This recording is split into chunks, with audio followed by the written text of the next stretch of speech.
tyrannical and overreaching local, state, and federal government. So, and to protect we the people. So instead of serving government, it's supposed to be serving us, and we the technical term is actually our servants that we elect, these representatives and people that we have elected. So anyway, as I get into that,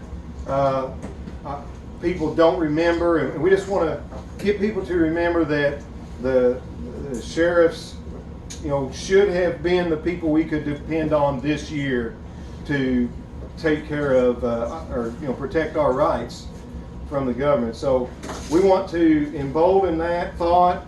We want to educate people, law enforcement, representatives, governor, on what we, moving forward, we'll expect out of our sheriffs. If we have sheriff that's not going to do these things, whatever party they are, forget about it. Forget about all that crap. We want to elect people who are going to stand for us. So if they're your buddy or your somebody's uncle, or they own a car lot in the area, whatever, none of those things. We want to elect people that are actually going to do their duty and protect the citizens. So I don't know as much about it as Sheriff Mack does. So I would like to introduce to you Sheriff Richard Mack, and he can tell you more about himself. Everybody.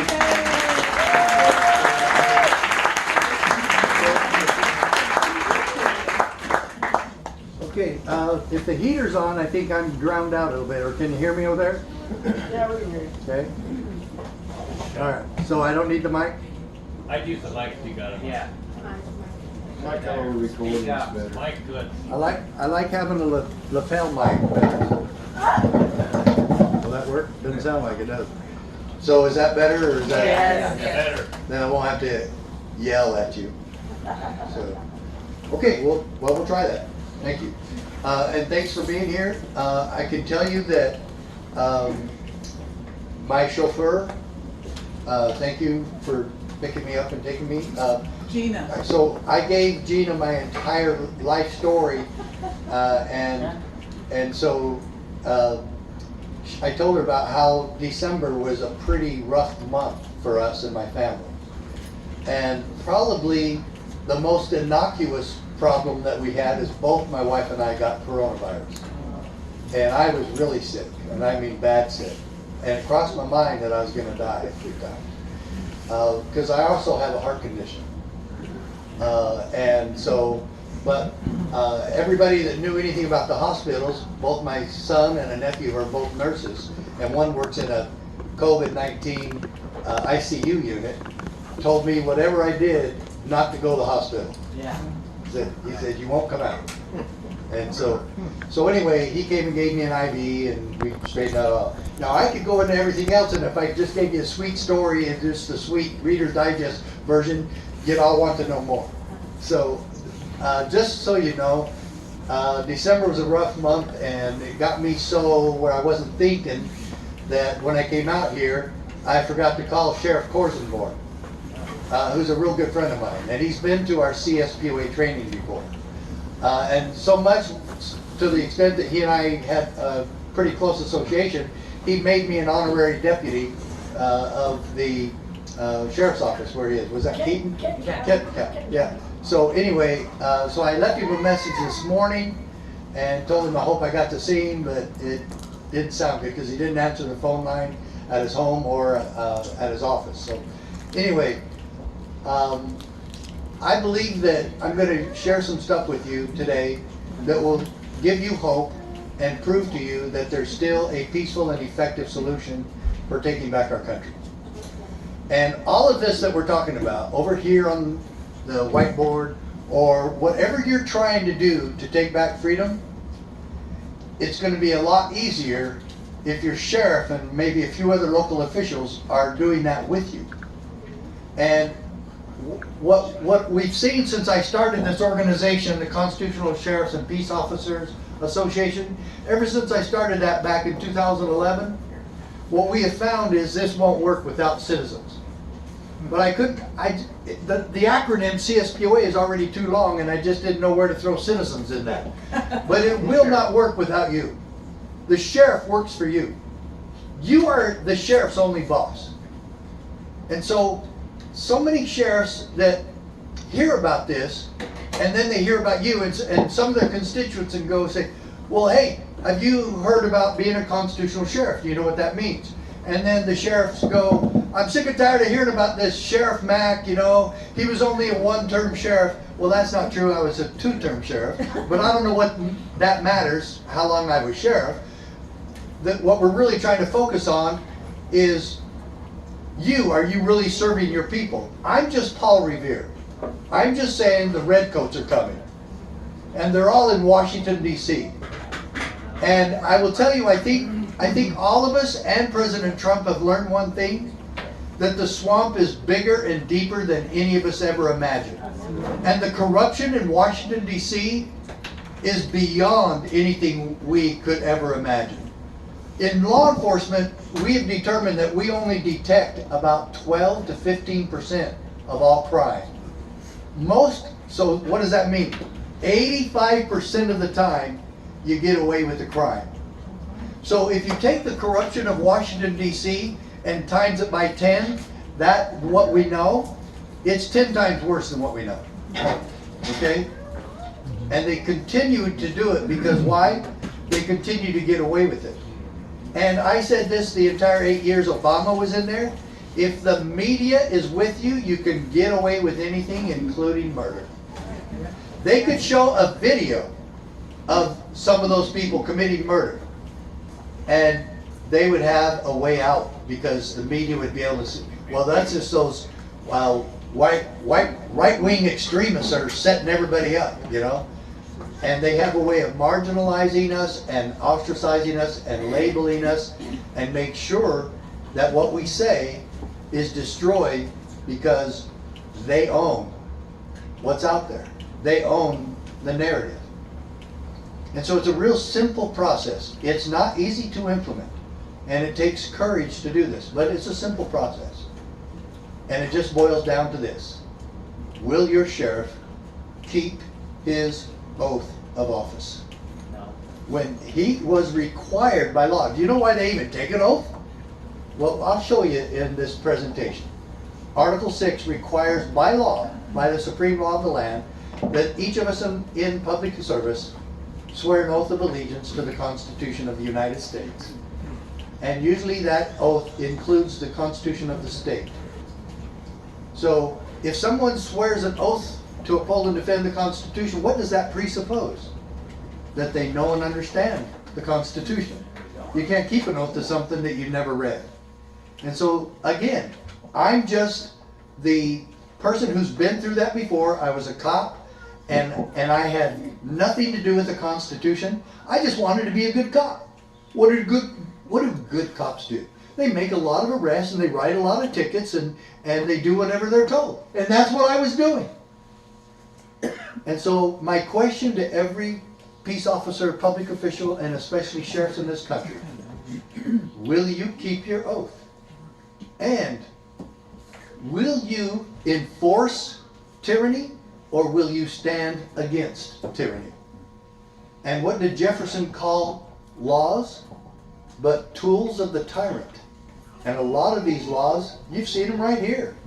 Executive orders and mandates, those are all tyranny. Trying to force people to wear a mask? We have a lady right here wearing a mask. Ooh. No, it's fine. It's her choice. It's exactly what it is. We've got a guy right here wearing one. It's your choice. But it has to remain that way. Right. Yes. And this thing about shutting down businesses and closing businesses and shutting people down, also government can what? Take care of us. They'll take care of you. Don't worry about shutting down. Don't worry about your kids. We'll take care of it. It doesn't matter. Whatever we can do anything we want to you. But we'll take care of you afterwards. Again, the solution worse than the disease. And so many people aren't getting it.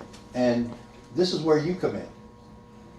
The public officials that work for you, you need to make sure they know and understand what you want them to be doing.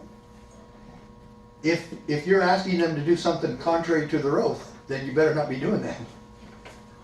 And so it's a simple one. We want you to keep your oath, and we want you to know and understand your obligation to defend the Constitution and thus my natural rights. And some people call those God-given rights. That's right.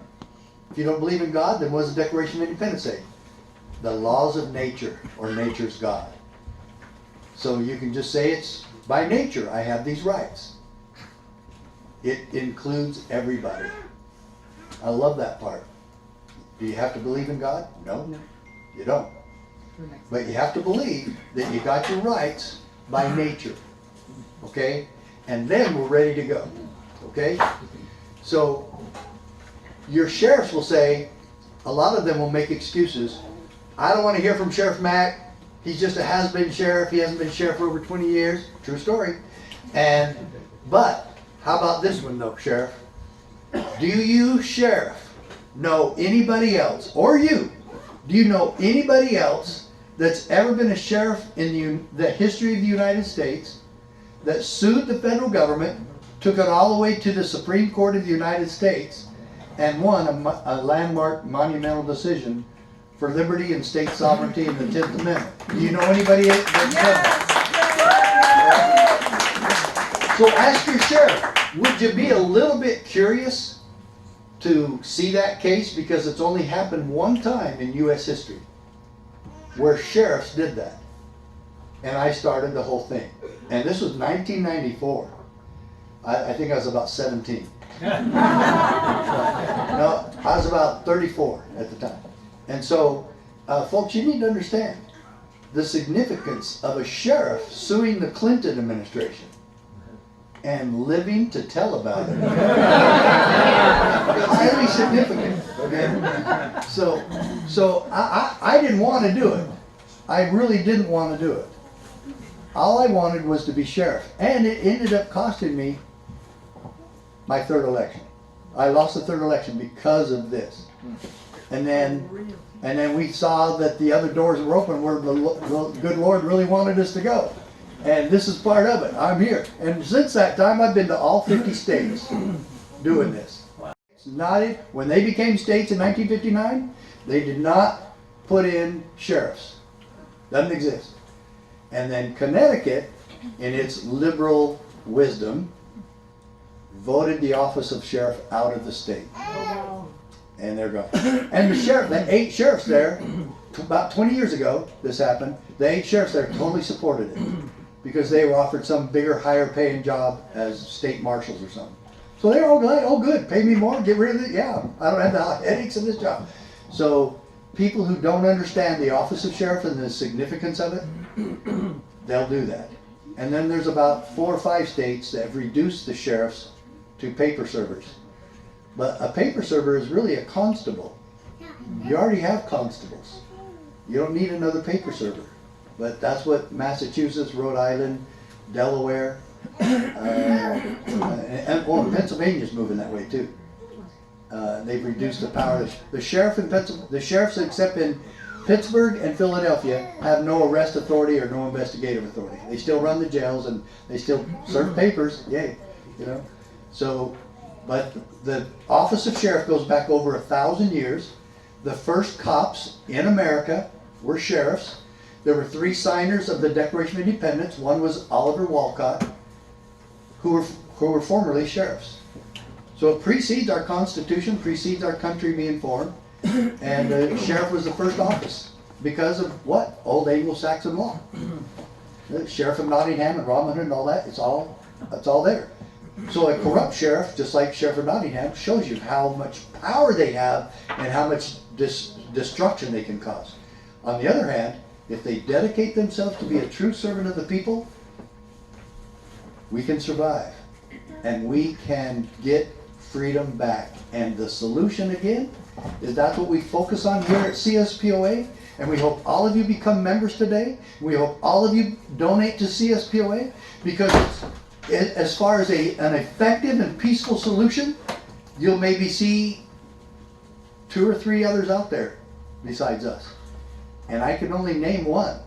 That would be maybe Oath Keepers. Now, I'm glad gun rights groups are out there. Gun Owners of America is one we really like, and we work with them a lot because they don't compromise. But so I'm not saying don't join any other group. I'm saying focus on the peaceful and effective solutions. And I'm going to show you in this presentation how this can work. And I have a question for your governor, and I have a question for mayors and everybody in this state, but especially your governor.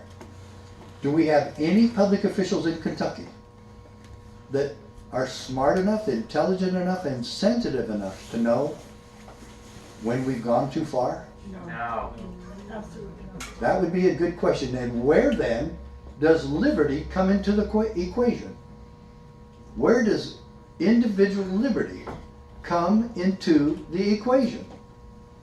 And if I, for whatever reason, can destroy and set aside personal and individual liberty and your Constitution because of a perceived health risk, then I can do anything anytime I want. Anything, yeah.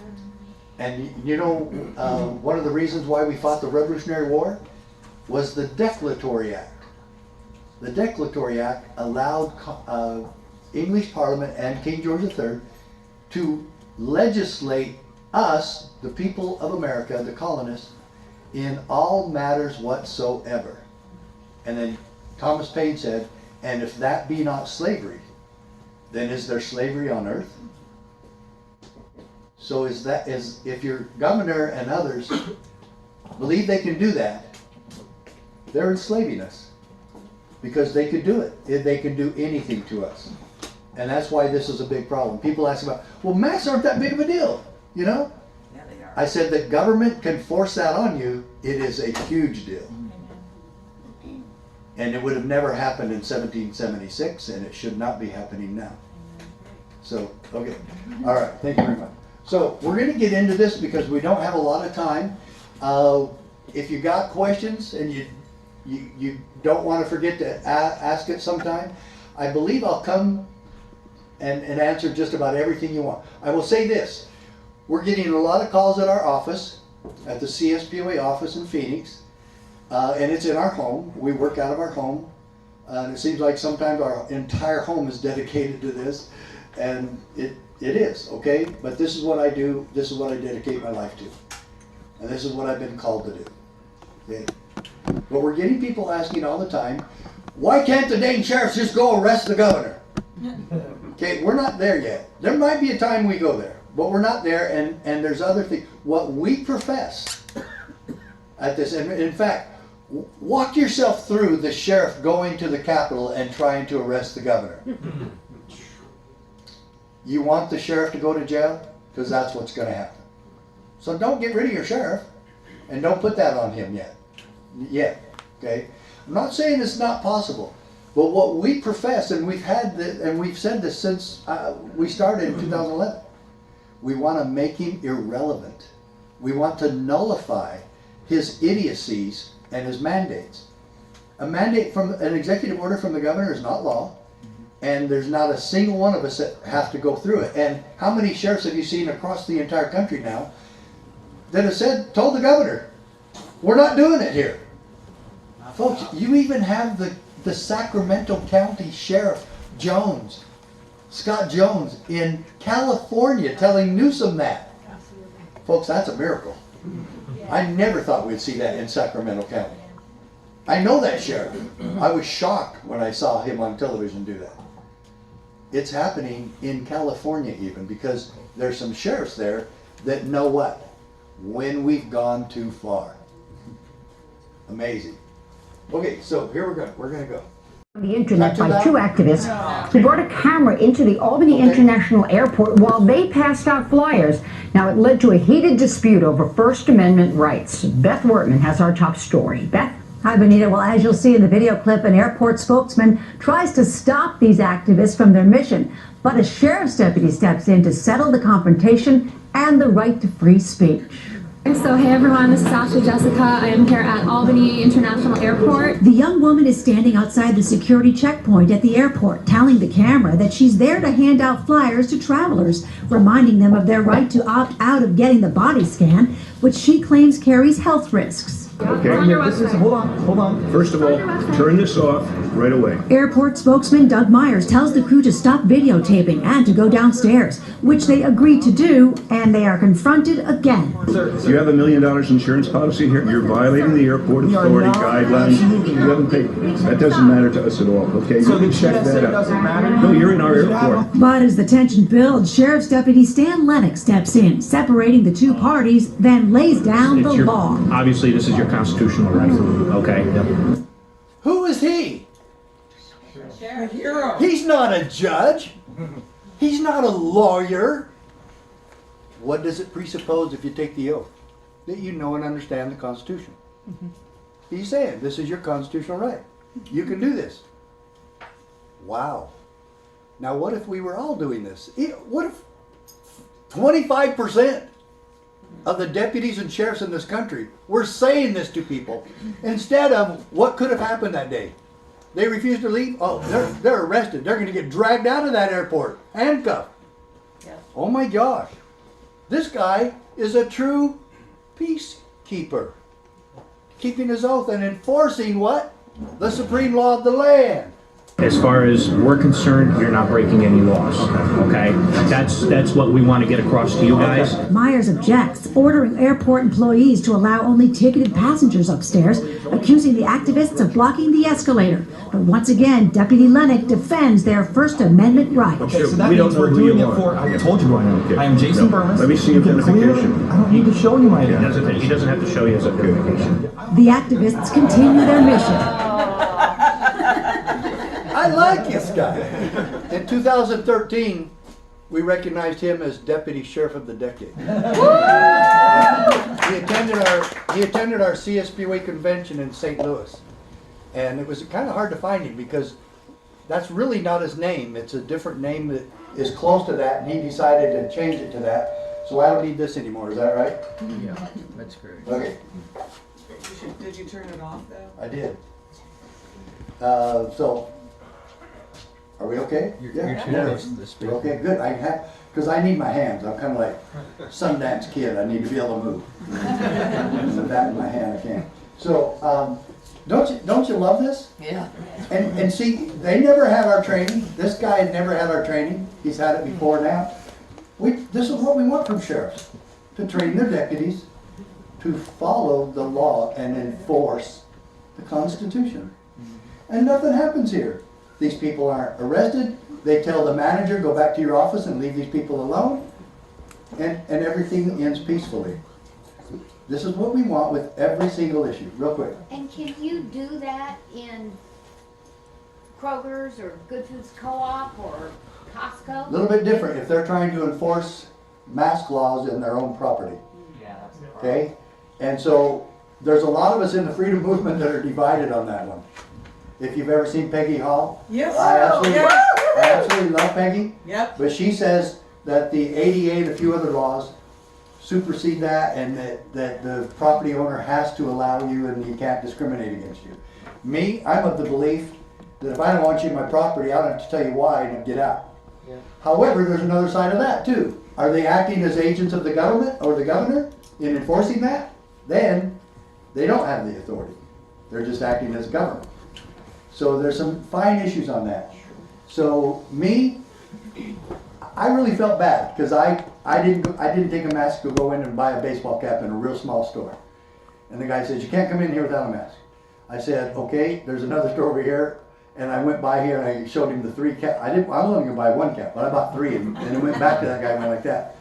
You know, here these guys, as a Christian, could I put on a mask for 2 minutes and then support this guy who's already about to go out of business anyway, and he's just trying to make a living and he's just hoping he's not gonna get shut down? So I felt bad afterwards. And I was bragging to him about it. I went back there and put on my mask and bought a cap a couple of weeks later. Because I want to help these people. And they feel so stressed out as it is. and they're barely making a living, and they're barely staying alive. And I don't even know how the movie theaters are staying open right now. I guess they're getting the big loans from the government to get money. That's the only way they could be open. Because my wife and I go to movies a lot. And there's been at least 4 or 5 times we were the only 2 in the entire theater. Usually it's maybe 7 or 8 people. That's it. So there's no way they're making it. So if they didn't get those big loans, then they're going to be closed down very soon. So I want to support them, and they make you wear a mask in the lobby while you're getting your popcorn. And then as soon as you go in, you can eat popcorn the whole time, and you don't have to have anything on. Well, your clothes, yes, but you don't have to have a mask. You don't have to have a mask on. Okay? So, all right, now, I've got another one here that we want to show every sheriff in the world also, and this is exactly opposite of what we're after. And we want to make sure sheriffs are stopping this sort of thing. Now get this.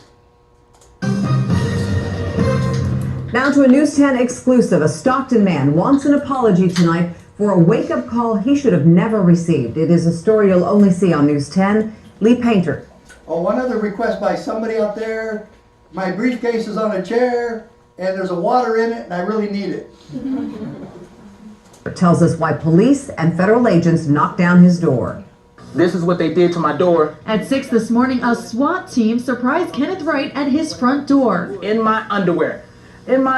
Before I get to the door, I hear him say, hit it. And I get ready to hit the door, and they hit the door. They almost hit me. So I said, hold on. They hit it again. I said, hold on. But the SWAT team busted in, taking Wright. They come grab me by my neck and drag me out my house to right there in the grass. Thrown to the ground and handcuffed, law enforcement then searched his house. And they put me in the backseat of a police car for over 6 hours. From 6 o'clock to 12:30. They had me handcuffed in the back of a police car with nothing on but my ripped up underwear that they ripped in the yard. Wright says they also woke his 3 children, holding them for 2 hours. But they failed to find their quarry, Wright's estranged wife. So his estranged wife is the one the warrant was aimed at. So what do you think the charge is here? It's gotta be drugs, right? Gotta be some real serious drug peddling. I mean, they had a no-knock warrant. They did a battering ram in the door. And they do those a lot in the early morning. Why? Because they know you're asleep. And they know you're not going to be in a position to fight back or flush drugs down the toilet or whatever else. So let's see what the charge was. Wright later complained to Stockton's mayor and police, but the city pointed to the U.S. Department of Education. What? The Department of Education. Homeschooling. Got their homeschooling. That's beautiful. Yeah. No, it's even simpler. So here it is. They say you owe a student loan. Student loan. She didn't pay the student loan. So they haul him out for 6 hours in his underwear. And it wasn't even his name.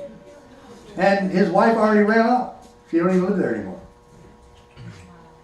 So then we were really assailing this incident. This happened about 7 years ago under the Obama administration. And so they came out and the Solicitor General said, no, this wasn't us doing a SWAT raid on a student loan. And then we started checking, and Houston had 1,500 such warrants ready to go. And yes, they are. It was a nationwide deal. I haven't seen too much of it since Trump took office. It looks like that kind of slowed down. And if you notice the signs in the post office, at least in Arizona, post offices say, we recommend you wear a mask here in the lobby. It's not a mandate. The federal government really doesn't have any mandates. So you want to wonder why the airports are allowed to really go crazy on that. Well, it's a lot of airline policy, and I guess they can do that. So, now, I really love this quote. Now, there are 2 types of laws, just and unjust. I would be the first to advocate obeying just laws. One has not only a legal but a moral responsibility to obey just laws. Conversely, one has a moral responsibility to disobey unjust laws. Now, I really like that quote, but I also like the part of it where if we're not really obligated to obey unjust laws, then how many peace officers and sheriffs in this country should be enforcing them? Not a one. Never. But then you know what? if I'm giving this class to a bunch of cops and sheriffs, what are they gonna say? Well, we don't get to decide what's unjust. We don't get to decide what's unconstitutional. I said, really? Then why do you take an oath? Who are you swearing that oath to? I, Richard Mack, solemnly swear that I will do anything and everything the Supreme Court tells me in the courts of this state. That's quite a different oath. But when you swear that you will faithfully obey and uphold and defend the United States Constitution, can you abdicate responsibility for fulfilling that oath to someone else? The judge, the sheriff, the chief of police, the legislature? Oh yeah, the legislature made me do this because I have to enforce all laws. Really? I've never seen that law. I've never seen that anywhere. You have to enforce all laws? How many tickets did you write this week for jaywalking? You didn't write any? Why? Aren't you enforcing that law? I thought you had to enforce all of them. That's baloney. We have never enforced all laws. And good thing we don't. If somebody runs a stop sign in front of me, do I have to write them a ticket? Do I have to pull them over? Is there a law? I have to write them a ticket. Is there? No, it's called police discretion. What it should be is the police oath of office. Because I'm not going to, and in fact, when I was sheriff, I ordered my deputies not to write tickets for somebody not wearing a seatbelt. Oh, Sheriff Mack wants people to die in traffic accidents. No, I want you to make your own educated decision about the use of seatbelt for you and your family. Somebody's not putting a kid in a child restraint seat, then we stop them and we say, do you know that there's a easy place to get those? And some of them are even free. McDonald's was offering some deal on them at one time that helped people get into them that really couldn't afford them. They're pretty expensive sometimes. But we're here to help people, and we're here to encourage and teach them, but we're not here to force them. And that's what we really wanted to be, the person that's helping, protecting, and being a friend to the people. Just sitting there gouging them with money, that's just revenue generation and using traffic laws in order to do that. But we're not here to be the taskmaster. We're not here to be the tax collectors. Okay? All right? So, does anybody know who said that? Whose quote is that? Jefferson. Really? Jefferson? You say Jefferson? Was that Jefferson? Franklin. Franklin? Okay. Sheriff Mack. People always say me. It is a Sheriff Mackism in a way, because I was kind of saying something similar, and then I looked it up, and it was Martin Luther King. Yeah. And you know why I love that? Because the left really loves what he said, and they love him. Not that I don't, but boy, he looks like he's on our side here. Yeah. I love this. Can you read it? Because we can't see the screen. You want me to read it again? Please. Okay. Martin Luther King said there are two types of laws, just and unjust. I would be the first to advocate having a good mic. Okay? I would be the first to advocate obeying just laws. In other words, constitutional laws. They're just. One has not only legal but a moral responsibility to obey just laws. Conversely, one has a moral responsibility to disobey unjust laws. And there's not a cop or sheriff in this country that should be enforcing them. Most of the time they'll say, we'll do anything until the Supreme Court tells us not to. What? So you can do anything you want to us until the Supreme Court decides. What if the Supreme Court never hears it? Because most of the, you know how many cases? I took a case to the Supreme Court. Do you know how many they take? They take 1%. So that means 99%, those other laws, the cops can just keep enforcing them. I wonder what happens if they ever make a prima nocta law. In other words, legalize rape. They're going to just, oh yeah, we'll do that, sure. We'll do anything as far as we can go. Like traffic checkpoints or administrative checkpoints for DUI. I'm against those. Oh, Sheriff Mack wants people to get killed in DUI accidents. I'll arrest every DUI. I will not give my mother a break on DUI. Or any of you. Okay? I don't care who you are. I've had 2 of my sons arrested in my own home for coming home drinking. Had them both arrested. Okay? Okay? All right. So, do you allow drunks in your home? I don't either. Yeah, go. I have a question, if you could tell me what the difference is here. So you said a sheriff is a peacekeeper and upholds the law of the land, but an officer or sheriff does not have to enforce all laws. He does not. What is the difference there? The difference is that he knows and understands the Constitution to the extent that he will never enforce an unconstitutional law. So we call the Such as Constitution the law. seatbelt laws. Yeah. Okay, that's your choice. And mask laws and social distancing laws, or no, mandates or pretend legislation. The Declaration of Independence calls any of those that violates this pretend legislation. It's right in the Declaration of Independence. If you look at the 27 complaints that were the reasons we fought the Revolutionary War, it's in that. Okay? So yeah, there's a difference between just being a Nuremberg officer who says, I'm just following orders. That was pursuant to Nazi trials for the war crimes of murder. And that was the excuse. How many times do we hear our same officers today saying, I don't make the laws, I just enforce them. And I have to enforce all the laws. Well, that's a misnomer. It's actually brainwashing. We have to know and understand the Constitution to the extent that we will never enforce any law contrary to the Constitution. Both Marbury versus Madison and Miranda versus Arizona, both of those huge Supreme Court decisions say anything repugnant to the Constitution is null and void and not a force. Okay? And of no force, sorry. So they're not supposed to be enforced. Can you imagine the other way around? Yes, we're going to enforce all laws no matter how horrible they are, which we're already doing, which we've been doing. And they're not even laws. They're executive orders or mandates. Now there's some city councils that have passed mass mandates or mass laws. Whether it has the color of law on it or not, I still have an obligation to side with liberty. Otherwise, what happens to liberty? It's subject just to any whim of the legislature, or it's subject to any whim of a judge. Okay? There's got to be somewhere liberty is our ultimate goal.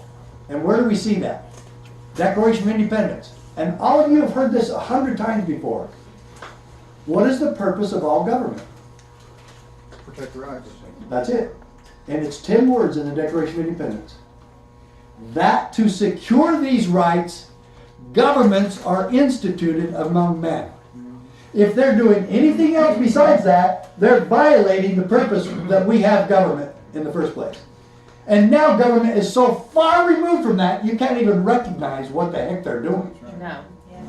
We're going to take care of you. Well, we're going to cause the problem, and we're going to cause you to be unemployed, but then we're going to take care of you. And how long do you think that money's going to last? Well, is anybody go to Hawaii, or did you do anything with that $600 you got recently? What did that do? Yeah. Me and heck, with my family, that's groceries for 1 month. 1 month. And even then, but we're trying to get you the 2,000. And wait until you get the stimulus check when Democrat Congress addresses that issue. Okay, so it's what, 5,000 a month? How long is that going to last? And what's that going to do to the dollar? And what's that going to do to the economy? Taxes. Yeah. Oh gosh, taxes. Okay. So all right, let's keep going here. This is your oath of office. This is basically the oath. It just says I will do it. I've taken this from several different oaths I've seen across the country, and a little bit from the oath that's in the Constitution that is required by the president. And so we swear that oath. Never at any time that you take an oath can you make somebody else responsible for your fulfilling that oath. Doesn't exist. You have to fulfill it. You must know and understand the Constitution, or you can't do your job.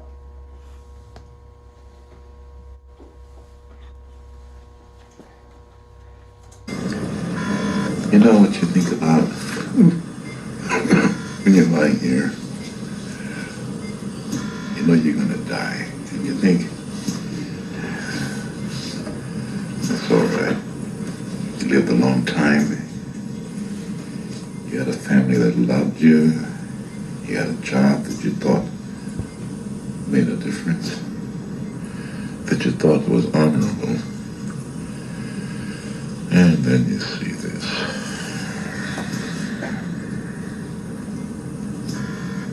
I'm afraid if I dig any deeper, no one's gonna like what I find.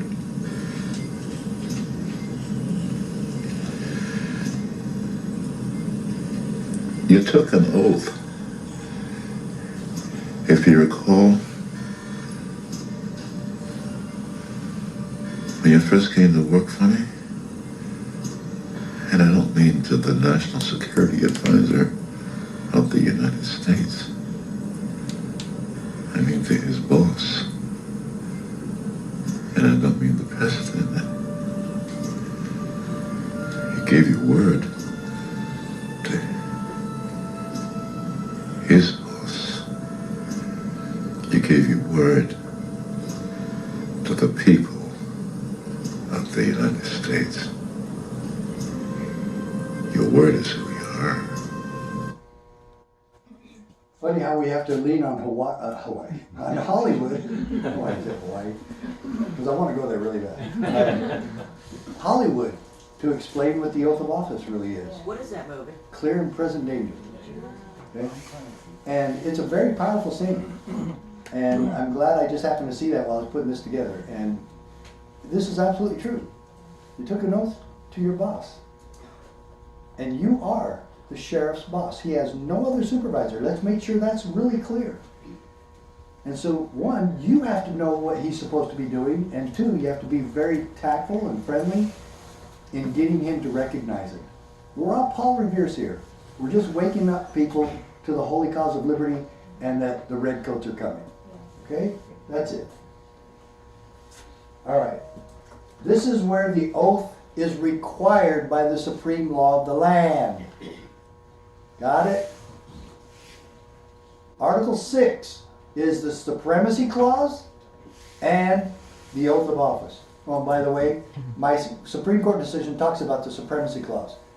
And it does not give supremacy to the federal government. Only if they what? Pursue the Constitution. So, the federal government hasn't done anything constitutional in a long time. A long time. All right. State nullification, is that something that Sheriff Mack made up? Not hardly. This actually came from Madison and Jefferson in the Virginia and Kentucky resolutions. Yeah, right here.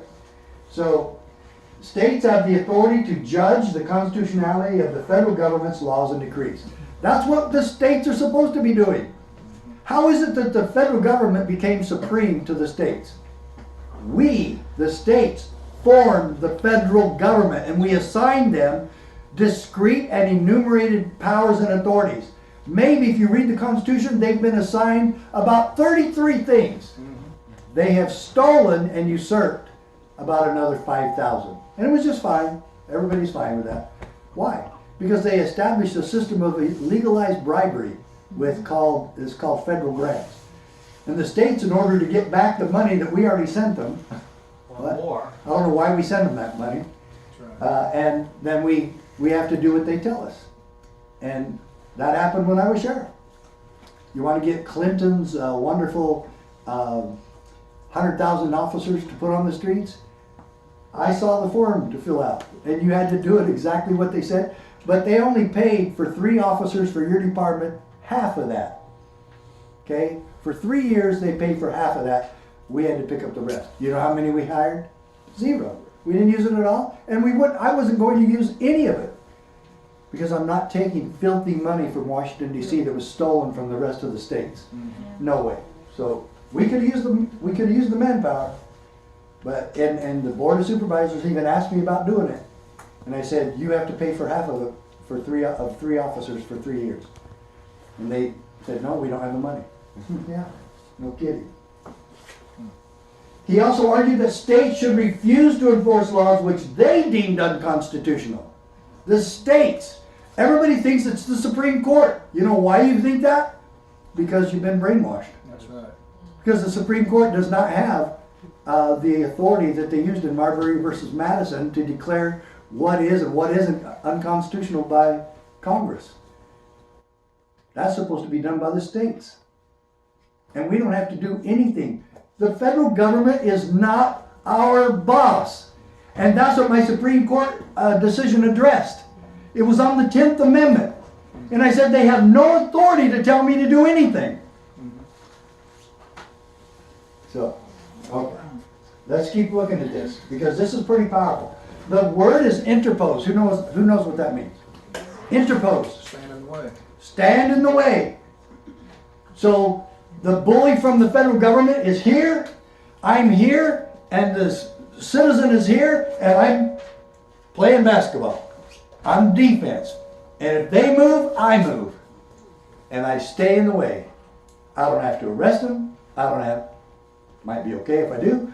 But I'm containing them. I'm protecting. I'm defending, and I'm interposing. A good father or mother interposes for the child to keep them away from danger. I interpose. The drug dealer's here. I'm here. My child's here. I interpose. And those of you who brought your wonderful kids, I'm glad. I love them. Don't get me going on that, because that's another story, right, Gina? Okay. All right. So look at this. The state's legislature is duty bound to interpose its power to prevent the federal government from victimizing its people. Does your sheriff understand that's his job? No. No! That's why we're here. We're Paul Revere's, remember? We're waking them up to our awful situation, letting them know what their duty is. And remember, we've got to be friendly and tactful in doing that. You don't go in, hey, stupid, you've been in office long enough, why are you still doing all this? Yeah. Because I tell you folks, I had about a 3 or 4 year period in law enforcement where it took me finally to wake up. And then I really woke up. I had an epiphany. Boy, the good Lord hit me over the head several times with a 2x4, and it finally took. So we've got to be a little bit patient, but right now time is of the essence, and we need this to happen right away, right away, right away. And boy, I'm telling you again too, CSPWA needs funding. And I just quit my job as a teacher, and I do this now full time. And those of you who think I got a retirement, I didn't. I was only sheriff 8 years. I was a cop before that 11 years.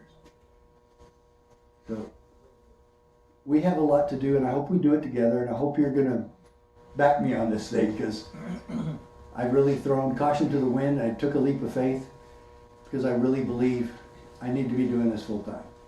And I've got visits galore all over the country. I've already been to all 50 states. What's my favorite? I said it a while ago. Hawaii. Well, Alaska came pretty close. It was great. So here are the two sheriffs that ended up at the Supreme Court on this. I filed first. Jay Prince from Montana filed a few weeks after I did. His name, you'll actually see his name attached to the case more. And I finally found out why. He was heard first, even though he filed much later than I did. In Montana, the court system there wasn't very bogged down like the one in Tucson, and so he was heard before me. And that's why his name is, it's Prince, V-U-S. Okay? Both of our names are in there. We're all both attached to it, and it's what I dedicate my life to. He kind of has gone on to other things and never really cared about it, and he doesn't like public speaking and doing all this anyway. But I really want to spend some time with him again and do some public appearances, but he will only do it close to Montana, where he still lives with his wife. Okay, now get this. Now the stuff I'm going to show you right now is from the Supreme Court decision. And the most powerful book I have back on the table, I hope you all buy my books. I don't want to carry them home. They're too heavy, right? They're too heavy. So this little book is a highlighted version of the Supreme Court case. I'm showing you now excerpts from that case. Oh, it's powerful. You would not believe the stuff this Supreme Court decision said. Let me give you one really quick one, the most powerful, I think. But the Constitution protects us from our own best intentions. What would that do to the coronavirus stuff? Pandemic rules. Yeah. It protects us from our own best intentions. Who? but there's a lot more to it. Now, all my books are back there. A sign up form, become a member. You can go on the website and it's at $9.95 a month if you do that, if you do the bronze. And there's gold or silver and then gold. And then you can donate whatever you want. And we've had some people I had some people I mean, like I said, December was a horrible month. And a lady sent me a check for $5,000. And I just wanted to cry. Because it just kept us going for another 2 months. Yeah. I just want to say real quick, Sheriff Mack and some people had approached me and asked about it and everything. He's here today. He has charged us a grand total of $0 to come all the way from Arizona today to be here for liberty. So I want to clear that up for folks that are wondering about that. And usually, you know, when people call me and say, how much do you charge? I said, well, it's $2,500. I just can't tell people, I'm not coming unless you pay me. I can't do that. We've got to do this. I'm just going to do it. Okay? So anyway, if you buy anything or a membership, you get a lapel pin for free. And it's beautiful. It's what I have right here. And then the books, The Magic of Gun Control. Because if it did any good, it would have to be magic. And then, Are You a David? And yes, that's Goliath coming up behind one of our female constitutional sheriffs in Edwards County, Texas, Sheriff Pamela Elliott. You know, you love it how I got this. Hey, I know he's there. That's okay. She's the only sheriff I know that has arrested local officials for public corruption. Yeah. We love Sheriff Elliott. Okay. And then, of course, the book that really started everything, The County Sheriff, America's Last Hope. And you want me to tell you when I wrote this? I was actually a car salesman in my hometown, working for a buddy of mine, because I got tired of teaching school, and he says, come over here, you'll make twice the money. And I was there anyway, just on a fluke, because my dad was dying. I was helping my mom and my dad. And so I got any job I could, and I grabbed that one. It was really fun. But remember 2008, when the economy crashed and nobody was buying cars anymore? One of my paychecks was 49 cents. And so I had time, and I wrote that book at work. And that book has gone crazy. It's sold almost 100,000 copies now. And then what I wrote, this is back in 1999. Boy, was I young or what? Yeah, that's really me. It is, it's me. When I was a sergeant, and the proper role of law enforcement. And I wrote this mostly for peace officers. And I wrote this mostly for sheriffs. So who needs to read it in here? All of you. Both of them. And in there's one of my favorite stories, and we're going to get to that. One of my favorite stories. We have held that state legislatures are not subject to federal direction. Folks, that's in my decision. That's from the U.S. Supreme Court. Does anybody get it? Not in Washington, D.C., I'll tell you that for sure. State legislatures. In other words, take off legislature. States are not subject to federal direction. If the state legislature isn't, does that mean your county and city legislatures are? Your county commissioners have to do what the federal government tells them? No. In order to get the money? Yes. Right. And you do. Right. Yes. Right. But you're volunteering to take the money then. You're part of the bribery problem then. Okay? Is your sheriff subject to federal direction? Can they fire him? Do they hire him? Do they pay his salary? Regrettably, some sheriff's offices are way too much funded by federal grants, and they could almost say that. Oh yeah, boy, I couldn't do it without federal funding. Somebody was a little bit too greedy at the beginning of that, took the money, and we know sheriff's offices, Josephine County in Oregon, Sheriff Gilbertson had to lay off 60% of his staff because federal government pulled the grants. Yeah, when the economy was bad. So, yeah, this is powerful. Supreme Court. Will your sheriffs obey this? This is a Supreme Court decision. They have to, don't they? And then this, get this. This is Judge John Roll in the district court. Mack is thus forced to choose between keeping his oath or obeying the act. See, he didn't even call it a law because it was pretend legislation. And this is really good. Subjecting himself to possible sanctions. Do you guys understand? This was about the Brady Bill. Right. And we were forced by the federal government, supposedly forced by the federal government, to enforce the Brady Bill for them for free. They had made no negotiation with us. Would I have done it if they paid me? No, I just told you about that legalized bribery, no way. But they said then, well, if we're not giving them federal grants, what are we gonna do to make sure they do what we tell them? So they threatened to arrest us if we failed to comply. First time in American history. Folks, do you imagine that? The federal government coming to Arizona and said, we sure hope you'll work with us on this, because if you don't, we're going to arrest you for failure to comply. And 7 sheriffs in 1994 objected. 7 filed a lawsuit. 7 out of 3,080 sheriffs in the entire country. Now, I will admit it didn't apply to states that already had more gun control than what this provided. So the California sheriffs didn't have to do it anyway because they already had more gun control than this provided. So it made that exception. So New York probably and a few others. When a Clio, now people have asked, how do we know the sheriffs are the chief law enforcement officer? How do we know? Well, first of all, it's mostly just historical. Watch High Noon, and then you'll know. Okay? But it's absolutely true. The sheriff can call out and deputize anybody he wants. He can form a posse. He can order you to be on the posse. He can order you to come help him keep the peace in the county. He can. Now, he probably doesn't have time to arrest you right then and there for failure to help him out. But you can get in trouble for not doing it. If he orders you to be a part of this, you must go, unless he's trying to get you to do something wrong. Okay. So, the Clio, if you want to know, who's the Clio according to the Brady Bill? Well, it was the sheriffs, because this is right in the Supreme Court decision, and the Brady Bill itself calls the sheriff who got this order from the feds, it calls us the Clio. So you can actually find the federal government is the one that declared us to be Clios. And you can't argue with those guys. Come on. When a Clio receives it, so the only reason I put this in there is to show you that the sheriffs were declared the chief law enforcement officer by the United States government in the Brady Bill itself. This is the threat of arrest.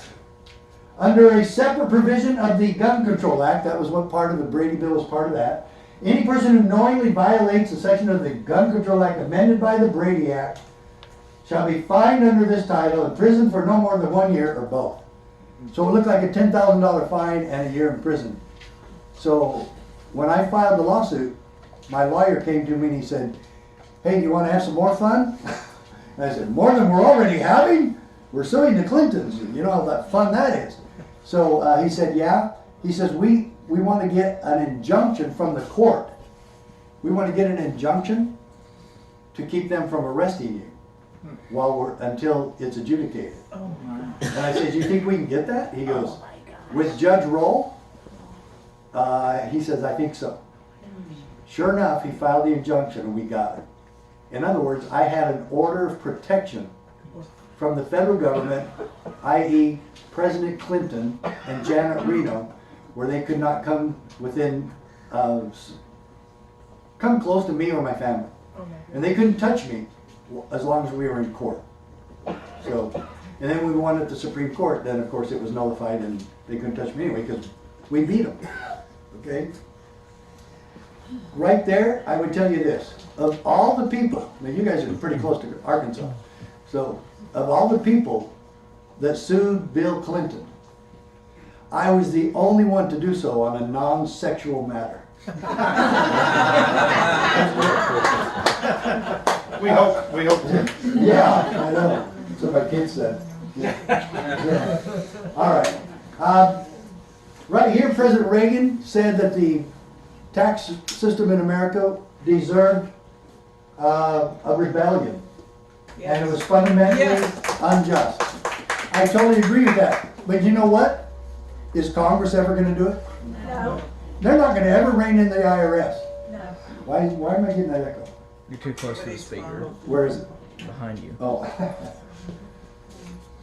There. Is that good?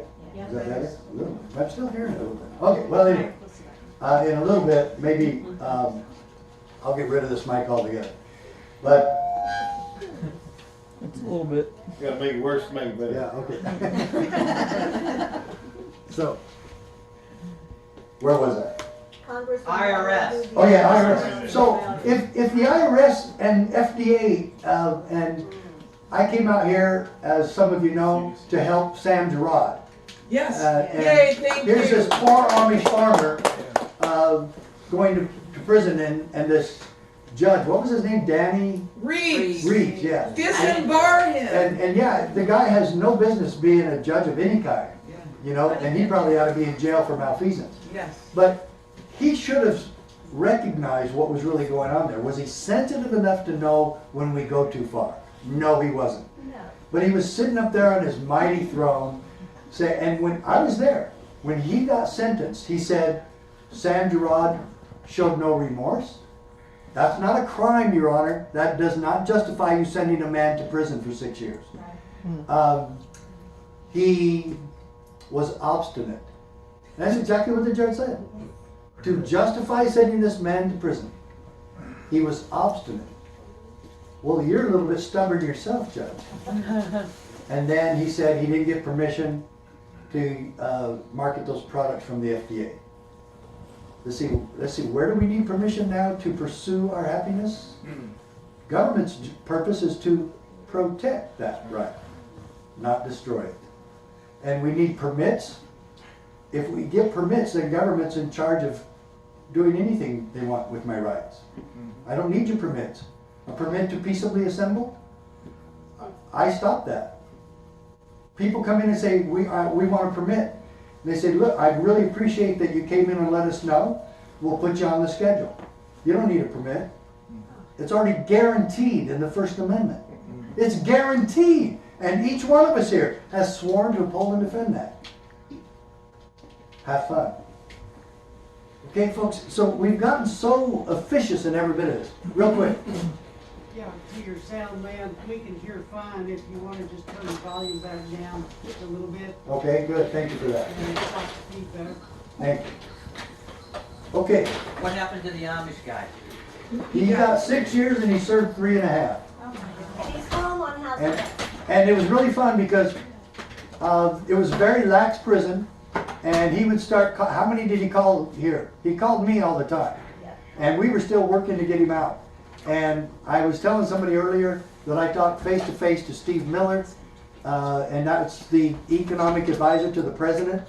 And I asked him to help me with this, and he gave me his card, and he told me he absolutely would take it to the president.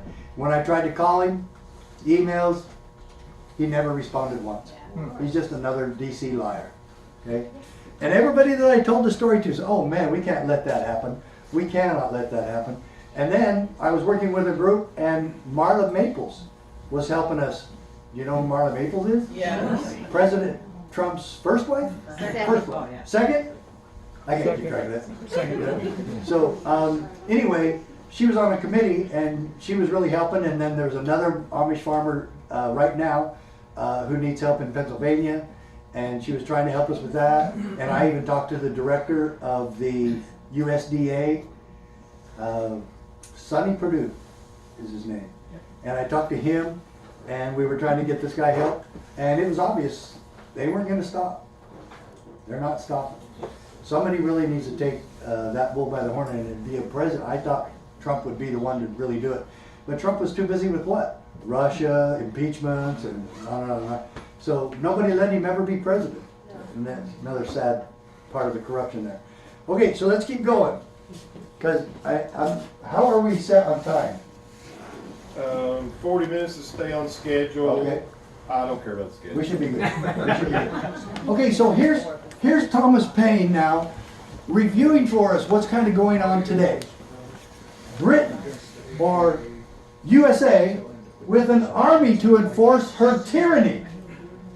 1 million cops in this country that think that they're supposed to enforce laws of tyranny. Never! We fought a Revolutionary War to stop that. And now they think it's just fine that we do it. Oh my God. And that she has not a right only to tax, because you see what King George III in Parliament said, okay, you crazy right-wing nuts colonists in America. Okay, we'll repeal the Stamp Act. There was a tax on all paper goods. But then they followed, right there, they followed with the Declaratory Act. And the Declaratory Act, what I told you earlier, we can legislate in all matters your life. We can do anything to you. And so then he said, and if being bound in such a manner is not slavery, then there is not such a thing as slavery upon earth. Does that sound a little bit familiar today? Is there anything they can't do to us? And who should stop that? We should. And that civil disobedience that we would be committing by throwing off our masks or opening our store every day and getting support from our neighbors. And what if all the stores open in Kentucky? They can't do anything about that. If it's 1 or 2 or 3 or 4 here and there, of course they can stop it. We all got to do it. Yep. Okay? Yeah. I'm sitting here wanting to listen to everything, but I'm about to explode with everything we are talking about here is what Jefferson said.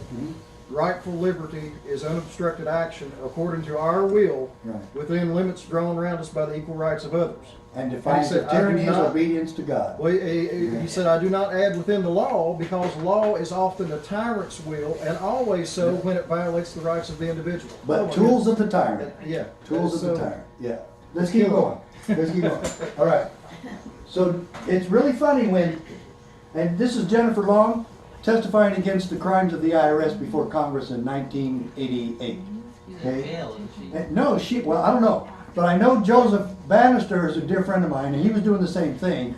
And he got arrested, and now he's my accountant. He never went to jail. I don't think she went. I know Sherry Jackson. Sherry Jackson went to prison and doing the exact same thing that Joe Bannister did. They were asking the IRS that they work for to show them the law that says people have to pay income taxes. They said, well, they just said resign. They wouldn't answer him, said resign. And this is all documented by Joe Bannister. He has it all documented. His letter, what they responded, and then finally they ended up arresting him because he went around doing speeches. I've been with him lots of times. Okay? Now get this. And this is what I want sheriffs to see. March 2015. Okay? U.S. drug agents, DEA, arrested in sex parties. Cartels supplied the prostitutes. Justice Review finds. And it said for years, drug enforcement agents were conducting themselves with this sort of thing in Colombia. And these are the guys that we invite into our states to enforce drug laws. As far as I'm concerned, you know what you can do with those drug laws and the drug war? Yay. Shove it up Washington, D.C. All of it. It's only been an excuse for a police state, and it's done our country and our citizens not one bit of good. Wasn't Biden the one that started all that? Oh, I'm sure he was. He's been there forever. But this is the key thing here. Come on, man. Do you know what they did here? Do you know what they did in response to this? You know what the federal government did? Congress, and Trey Gowdy was the one shaking his finger at him. And he was talking to the lady in charge of the DEA. What are you doing about this? She said, well, there's nothing we can do. So she resigned. First lady was in charge of DEA ever, the director of DEA. She resigned. Nothing happened. There was dozens, it said, dozens and dozens of agents that did this.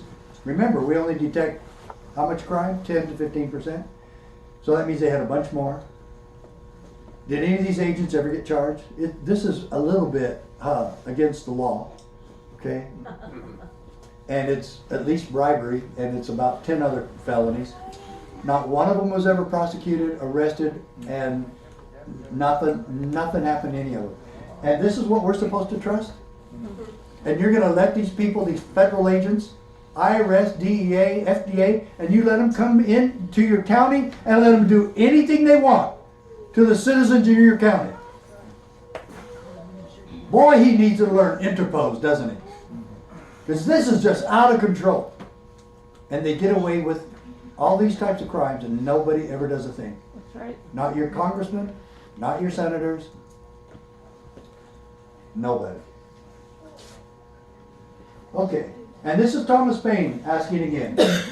What signifies it to me? Or in other words, what difference does it make to me? Whether he who destroys my property or kills or threatens to kill me is a king or a common man, my countryman or not my countryman. Whether it be done by an individual villain or an army of them. If we reason to the root of things, we shall find no difference. Neither can we any just cause be assigned why we should punish in the one case and pardon in the other. There is no reason. There is. Out the door. No. And this is what happens to you and me. We go to prison for making a mistake on our stupid tax form that we shouldn't be having to do in the first place. Why? Because it's 75,000 pages, the tax code, which allows them to do anything. And I'm sorry, folks, but Trump signing that 6,000 page thing into law was a huge mistake. Yeah. And he should have stayed strong and should have said, I'm not signing that. Nobody's read that. I haven't read it. I can't read it. I don't have time to read that. And they didn't read it, and I'm not signing anything that they didn't read. And not only that, it's a bunch of stupid stuff anyway. Pork barrel special interest, what the Democrats say they've been against. No, it was a farce, and it was a fraud. Yep. So, anyway, we got a lot of work to do. All right? So now we're back to the Supreme Court case. And it says in there that it is incontestable that the Constitution established a system of dual sovereignty. The federal government has some sovereignty, but it's very small. Compared to the states sovereignty is as big as this room. Federal government fits right in the palm of your hand. Remember, they only have discrete enumerated powers. But the states retain an inviolable sovereignty. If we were inviolably sovereign, and we demanded such, don't you think we would be able to run our own national parks, our own land, our own health care, our own education, which is not allowed or authorized in Article 1, Section 8 of the U.S. Constitution to the federal government? And the 10th Amendment says what? All powers not delegated to the federal government by the Constitution are retained by the states or to the people. Yes, real quick. The phrase dual sovereignty, I see what it's saying in that context, the separation of powers. Right.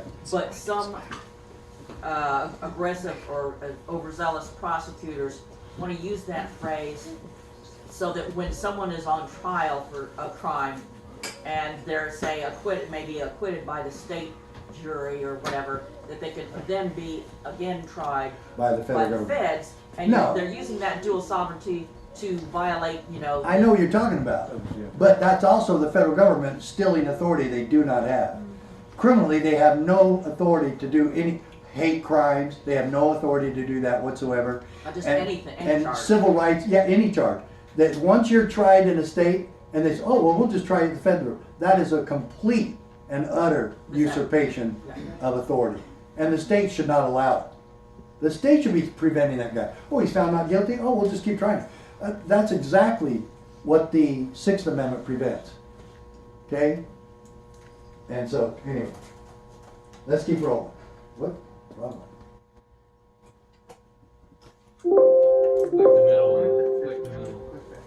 What do I need? Wait, I got it, yeah. Sorry. Okay, now look. Scalia wrote this decision, and he's starting to give us an equation for liberty. And state sovereignty is key in this, really key. Residual state sovereignty was also implicit, of course, in the Constitution's conferral upon Congress of not all governmental powers. Well, then what kind of powers did they get? They don't have all of them. That would be a shock to them. What kind do they get? But only discrete enumerated ones. Folks, this is right in the Supreme Court decision. Mack Prince v. U.S. Which implication was rendered express or rendered absolute by the 10th Amendment. So who's supposed to enforce the 10th Amendment? How do we assert the 10th Amendment? The states must do it. And the sheriffs and the chiefs of police, and this is one thing we're really pushing now into CSPUA. We want the sheriffs, and we just had a big training seminar September 30th in Lynchburg, Virginia, Liberty University. Liberty University gave it to us for free. And they actually paid us for coming. They helped with it. They helped fund the event. It was amazing. 75 sheriffs were there. And we're training the sheriffs to make sure that they're doing this. But that we want them to talk to the other chiefs of police in their communities. Because there's no way a sheriff can just get rid of those. And so they need to be working with the chiefs and meeting with them at least monthly. And make sure that you're on the same page. Because inside the city, we're going to do this to you. But outside the city limits, the sheriff won't ever do that. Or we're going to defend your liberty, and we're going to defend your gun rights, but the city is still going to enforce all the gun control laws. No. Citizens are going to go crazy with that. So you really need to get together. And it's really sad, but the chief of police answers to the mayor. That's right. Or to the city council. Who does the sheriff answer to? The people. You. Yeah. So, then they just quote the 10th Amendment. Scalia quotes the 10th Amendment. That's what we sued on. That's what we won on. Okay? All right. Now, the great innovation of this design was that our citizens would have two political capacities, one state and one federal. Get this. Each protected from incursion by the other. Wow. Both forms of government are to protect the people from incursion by the other one. That's pretty heavy. And he strengthens this. Madison expressed it. The local or municipal authorities form distinct and independent portions of the supremacy. I told you the federal government wasn't supreme. The states and counties and cities have supremacy. It's all shared, I admit. The federal government has supremacy in what? Declaring war. We don't get to do that. The states or the counties or cities do not get to do that. Of course, and how much have they botched that? Because the president is not allowed to go to war without a declaration of war. When was the last time we did that? World War II. Yeah. Rand Paul actually talks about this. Now Scalia, in this Mack Prince decision, reiterates and strengthens the equation for liberty. How does he do it?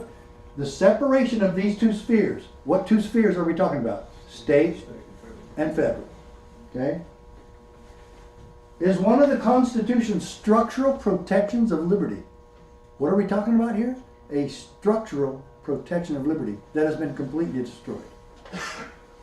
Just as the separation and independence of the coordinate branches of the federal government serve to prevent the accumulation of power and excessive power in any one branch, so executive, judicial, and legislative, just the same reason we have those in existence to keep power limited, a healthy balance of power between the state and the federal government will reduce the risk of tyranny and abuse from either front. Do we have that happening in Kentucky? No. No, they're all part of it now. And so that's why, if you saw Ron Paul's recent letter, he said we have one area left for liberty. And he said it's at the local level. He didn't say sheriff, but you don't have to. It's at the local level. We build the defenses. We erect the barriers. And my dear friends, this is a peaceful process. Imagine that we were all out here committing acts of civil disobedience to promote the holy cause of liberty, and your sheriff is right there with you. You think that'd be pretty effective? Yeah. Yeah, boy. Hence, and get this, now Scalia is quoting the Federalist paper. This is Federalist 51. Can you imagine a Supreme Court decision doing that? And you know why this decision is so powerful? He doesn't try to make law. He reinforces our history and our Constitution. Hence, a double security arises to the rights of the people. The different governments will control each other, at the same time that each will be controlled by itself. Any question is whether or not the state or federal governments will control themselves? And what is our duty? To control them. It's our job.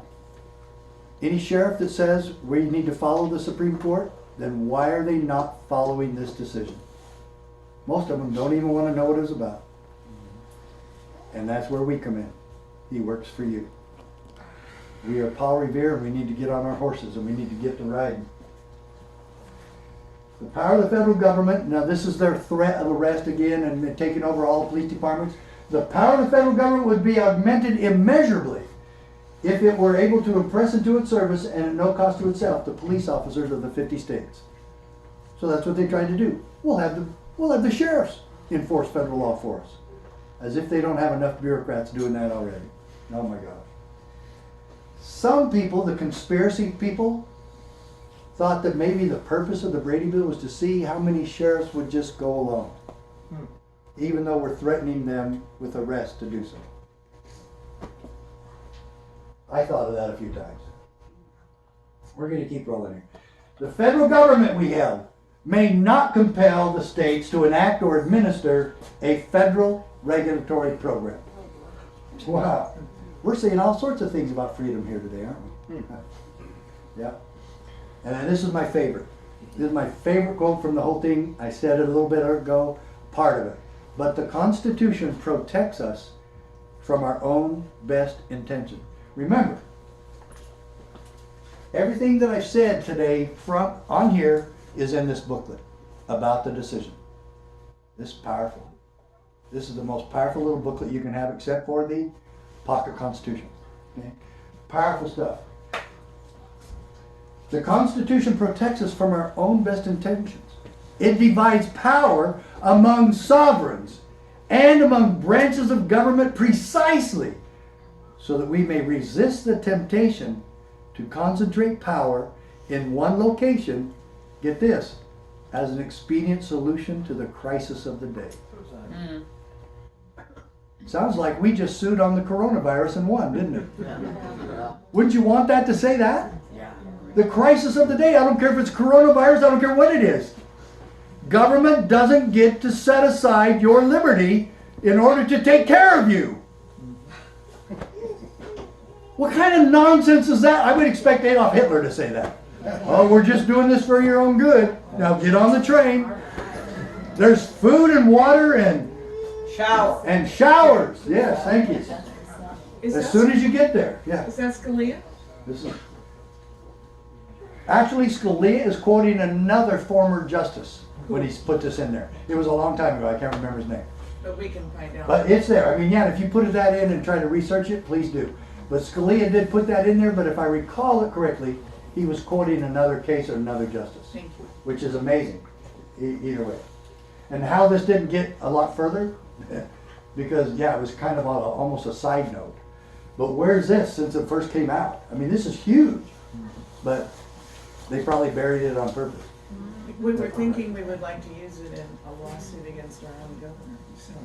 Yeah. Have at it. Quote it. Yeah, quote the Mack Prince case. Yeah. All right, and we got, I'm going to keep going. This is just saying the order of the court. And then in the court case, in the district court is the only place that we sheriffs who did this, the 7 sheriffs, actually testified. So it goes district, then it goes circuit, then it goes supreme. Well, that was a miracle. There were so many miracles in this you would not believe. But when I was on the stand, the attorney for the federal government started quoting, giving testimony herself.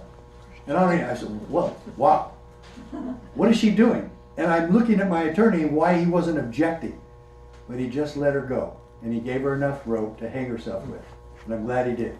She said, well, Your Honor, in the first 4 months of the implementation of the Brady Bill, we have denied 250,000 felons. In 4 months, 250,000 felons went into gun shops, filled out the form and said, yes, I'm a wanted felon. That's what she was saying. Uh-huh. And that we denied 250,000 felons access to firearms. The only way they could have done that is if they filled out the form and said, I'm wanted. Okay? All right. So this is Judge Rowe. So So he said to her, counselor, and this is what, when we're arguing about like the Second Amendment and everything else, don't we get caught up sometimes in the statistical analysis? Oh, guns make you safer. Oh, guns reduce crime. Oh, no, they don't. Look, they don't in China. Well, yes, they do in Japan. Or no, they don't in England. Oh, look at what happened in Australia. I don't care. It's against the law. We have a Second Amendment.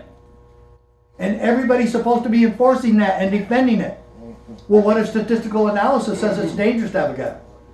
It doesn't matter. I don't care. Change the Constitution then. It's against the Constitution, the supreme law of the land. And you know that the Bill of Rights was actually even more supreme than the rest of it. We did a Declaration of Rights that government could never touch. These are the 10 amendments that are untouchable by government. They can't even think about legislating the Second Amendment or the First or any of them. These are the 10 rights, and there's 28 rights actually in those 10. These are the rights that government cannot touch. They're the untouchables. Okay? Do not pretend that your statistical analysis somehow equates to constitutionality. What a great statement. Now that's not in the decision. It's in the first trial. Okay? So you'd have to look that up. You'd have to go somewhere that, or get this. I think I put it in the little booklet though. Because it was the most powerful decision of any of them. Judge Roll was the most powerful. And yesterday or day before was the 10-year, I think it was the 8th of January, was the 10-year anniversary of Gabby Giffords getting shot. He was the second one killed. Yeah. Oh, wow. Judge Roll. That was on purpose. Yeah. And it was an astonishing way I found out. I was speaking in Beaumont, California that day. And when I showed that quote, somebody said, "Did you know he was killed this morning?" I had a hard time. I had to call a timeout there I had a hard time. Because this man really interposed for me. He really defended me. In every pretrial motion, we won every single one of them because of him. So now, I was going to use you for this. All right? But this is self-explanatory.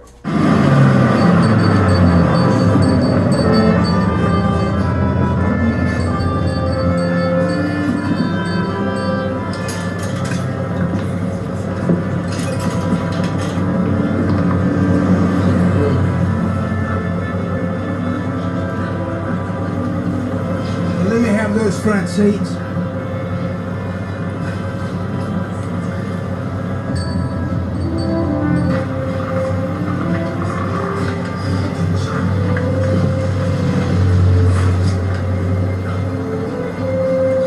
Y'all better make light on yourselves and let me have those seats.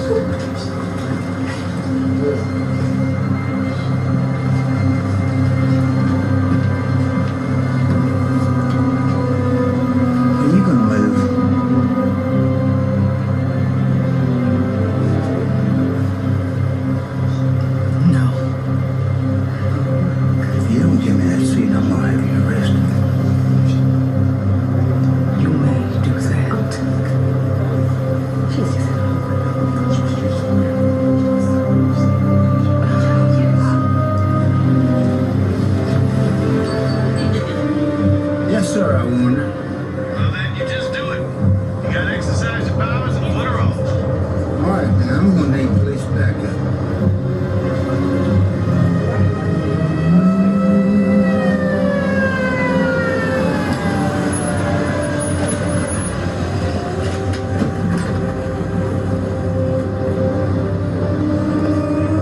Let's just go. Let's go.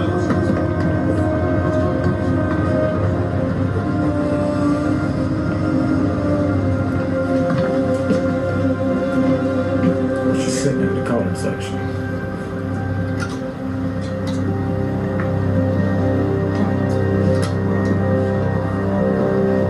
I needed that seat and she wouldn't move. I want her arrested. Why won't you stand up? Why do you all push us around? Now get the bus driver's response to that. Will you listen to that? Will you listen to that? The law is the law. Of course, the law is the law. We have to enforce all laws. You know what? Back then, wasn't a law that you had to give your seat to a white man. It was a policy. You know what she got arrested for? Disorderly conduct.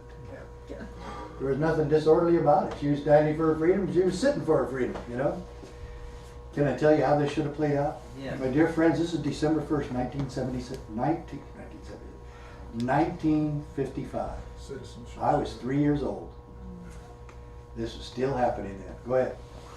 I remember You remember it? getting on buses, back end of it was marked colored. Yeah. One lady with the courage. We always sat in the back. Yeah.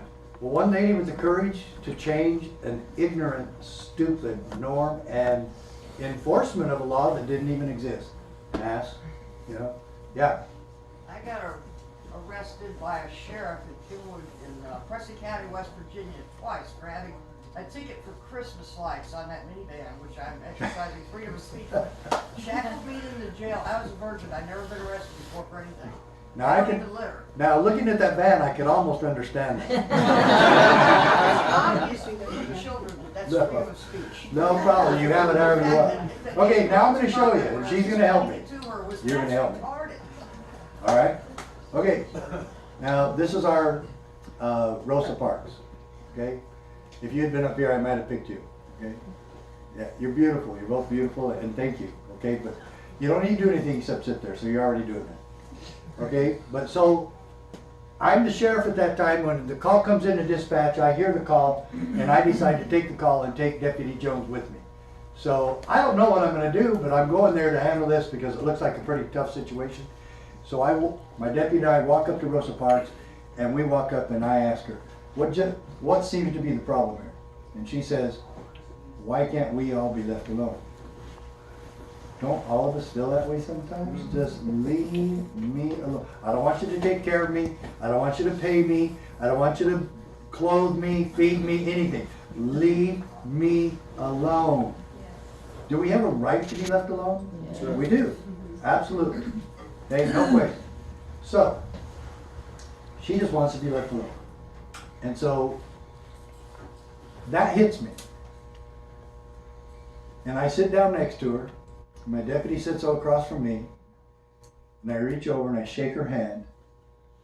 And I said, Miss Parks, what you did here took a lot of courage.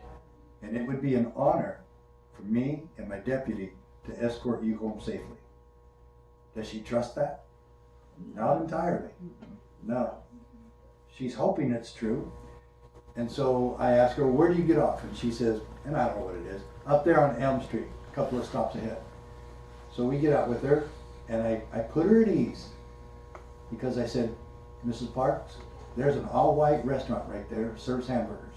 Do you want to go in there and get some hamburgers for you and your family? I know it's kind of late. She goes, sure.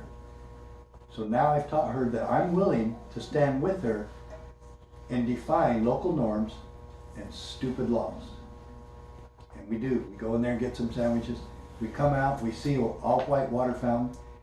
And I said, Miss Parks, if you want to make it 3 for 3, have a drink. And then we walk her home, and her husband comes out, and you know what? Her husband was against her doing this.